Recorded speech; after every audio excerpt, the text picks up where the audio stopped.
It still remains somewhat of a paradox when something you really want in life is with someone else and they don't treasure it as much as you would have had you been the one with it. Take, for instance, a couple that has done everything they know to do to get a child and have been unsuccessful. Then you have another couple that has a child, although a disabled one, and this couple cannot bring themselves to cherish and love this child as they deserve. That, unfortunately, is the sad irony of life. Hello, this is Life Stories. My name is Justine, your host, and I welcome you to the show. True love and motherhood have different descriptions, but if you ask me for one, I would say it is Mrs. Mary Kabito. This is a woman that stays deep in Lwengo district, but she takes care of more than 30 children with intellectual disabilities, physical disabilities, mental disabilities, multiple disabilities, as well as speech problems. Her story is a special story because it encompasses everything that this show Life Stories stands for. Call it love, compassion, kindness, you mention it, it is all encompassed in the story of Mrs. Mary Kabito, and it is coming up next on the show. When Mary gave birth to her second child, she realized right from the hospital that something was wrong. The doctor went pale as he stared at the baby. Mary's husband dropped a jaw as the doctor whispered something to him. Mary sensed danger, which was confirmed when the doctors informed them that they had given birth to a child with severe physical disability. This is Life Stories. We're at home in Kakunyu village in Lwengo district. This is the home of Mrs. Mary Kabito. She's a wife, mother and a teacher by profession. This is the place where she raises, takes care of and grooms these children. Joining us on the show is Mrs. Mary Kabito. How are you, my dear? I'm fine, thank you, madam. And you are most welcome to my home. Thank you for having us here. It's a pleasure. How is life here? Life is good.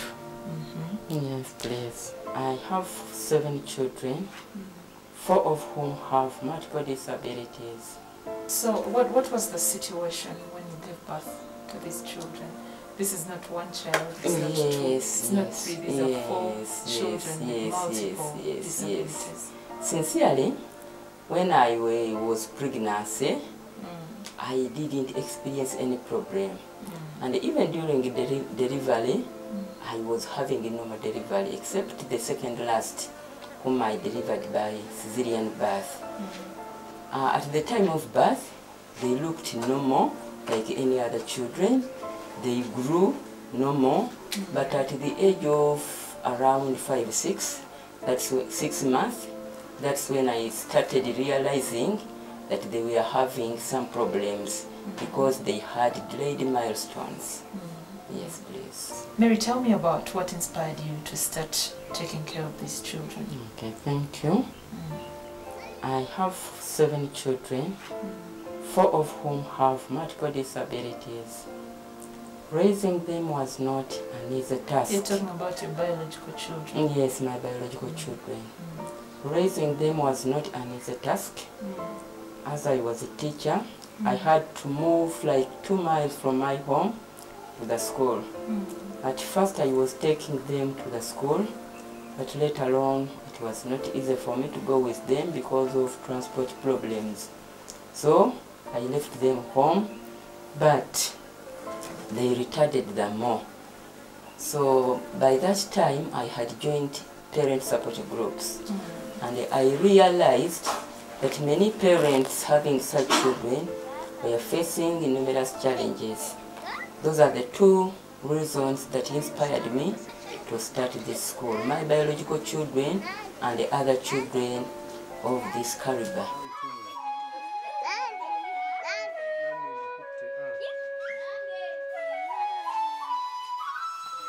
Mary knew that her baby boy was in trouble as regards health. But she also started thinking of how problematic it would be to get funds to keep up with the medical recommendations for her baby. Her fear for her child and her family were palpable. Bwe nali embuto zaabwe nze nalina amaanyi nga nkola bulungi emirimu sawa y'okuzaala nga sifuna buzibu era nga mbazaala ng'olaba nti baana bali ordinary naye olabirawo nga bagenda badlaying ate nga they look healthy obalaba they are healthy, beautiful, handsome but with a delayed milestone.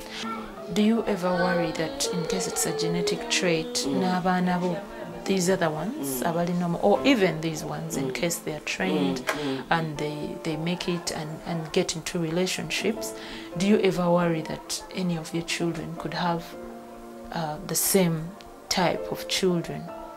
In fact, as a responsible mother, it worries me.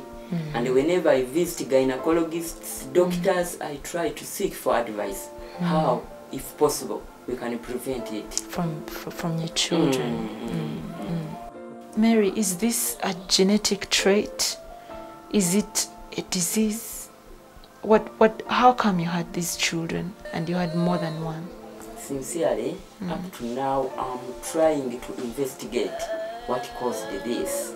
Because whenever I go to the health facilities, they ask me, and I also try to inquire what could be the cause. Up to now, we haven't got the answer. No single doctor is to the opinion that it's a genetic trait. They didn't say that. Except one. When I narrated this story, he said that it might be genetical. Yeah, without taking any examination. Yeah.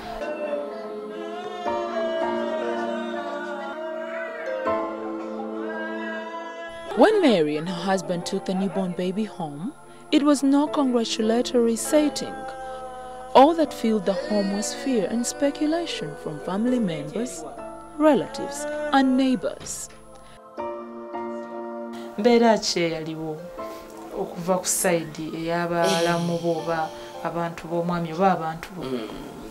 Kale ku sayidi zombi era nga bulijjo omuntu bw'abeera mu buzibu buli lw'obeera mu buzibu abaawa basanyuka kati abaana bange okuba nti bali mu mbeera bweti ate abe mukyaba wasanyu naye nebaza Mukama oba oliawo ne bakadde bange abankuza kuba nze nayimirira ku magulu gange abiri kasijja kusuula abaana bange nga nnyina okubalabirira naye ng'ekyansobozesa kwe kuba nti nalina akalimo kankola nenfunayo 10 nga buli abaana bange kye beetaaga nkikola ki kibatuusaako naye singa nali just mere housewife nga nyina ogenda nga mbeginga nti mpaayo bambi omwana bangambye mutwala wano mpaayo kino tekyalisobose naye okuba nti nali nfunayo akasente ate nga nyina n'omutima ogwagala ate ng'okuba n'abaana abo tikyannemesanga kukola mirimu gya famire na gya gavumenti ekyo kyansobozesa to maneuver to cope up.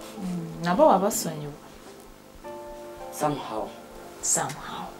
Kikyali kizibu gy'oli okuba nga obasonyiwa? Kikyali kizibu kubanga mwana wange nga bw'olabye abaana abo oli mu kifo ky'okukusaasira nadde okukinaguka okuseka n'aduula ate ng'oluusi yali badde akukwatirako naye with the time kubanga kineebaliza Mukama nti buli abaana bange kye beetaaga at least 70% nsobola okukibatuusaako ekyo kye kisinga okumpa essanyu. Mary's husband having been supportive, she secretly and slowly found the strength to be a worthy wife despite the cruelty from in-laws and relatives. So how did this affect your relationship with your husband to begin with when you had a child that had disabilities and maybe he's thinking it's just a child and then you're having another? In fact, on that note, I have to thank God. Because I didn't get any problem with him, except his relatives. They are the ones who tried to disturb me, saying that in their clan they don't have such children. But for him, he's very positive, even up to now. He cannot be 100% perfect, but to a certain extent, and I appreciate. When you speak to Mary, you realized she loved children. She decided to have a 5th child. Unfortunately, the child had multiple disabilities, even worse than Mary's first. Lord knows why Mary decided to give birth to more children, who sadly happened to have multiple disabilities as well, getting the total of Mary's children to 7, with 3 being normal and 4 having multiple disabilities. bw'wazaalanga n'ozaala omu ne munno omulala era bw'atyo tewatyanga kuddamu kufuna lubuto? Nange oba omulembe ogwo oba naliko ki mutuufu simanyi kubanga first born is okay, amuddako alina multiple, ababiri abaddako bali okay, then abasatu abakola ki abasembayo. Anyway ku second last nagezaako bankomye naye dokita tiyankomya era olubuto lwajjanga sitegedde okulaba nga ndi lubuto nenzaala omwana. Naye oyo kati atambulamu olwokubanga nali ntegedde ekyokukola by then namuyambako era asobola okutambulamu.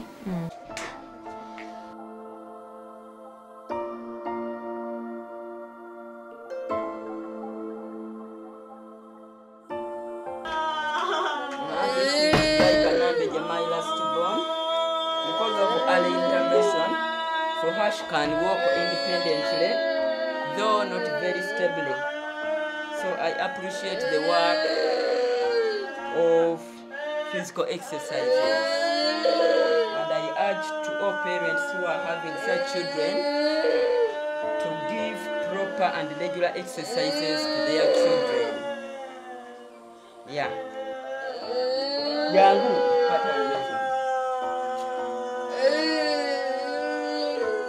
Sprint everyone.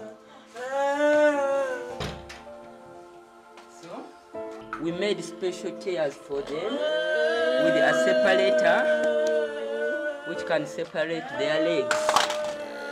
So when they sit there, we also made special shoes for them. These are splints.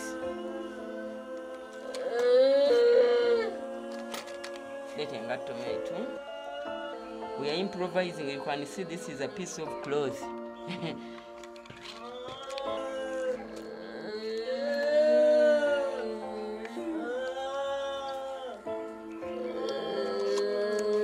Hey, this one also broke. This splint helps to keep the foot in the right position, and you can see this is another special shoes which was made according to the structure of the feet, of the foot rather. So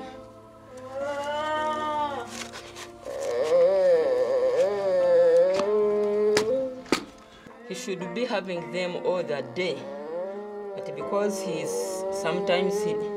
all the time she does not feel comfortable, she's not yet used to them, we put them on for some time and then we remove to let her free.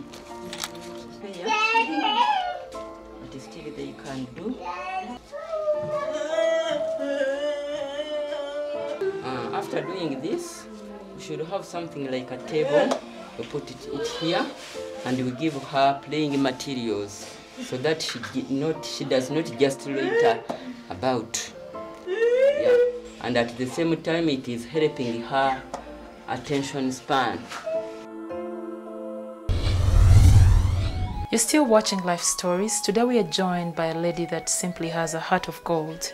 Mrs. Mary Kabito, who lives in Rengo district, takes care of more than 30 children that have intellectual disabilities, physical disabilities, as well as mental disabilities, including speech problems. Find out more about these disabilities and how she does this on a daily basis when we return from the break. We'll be right back.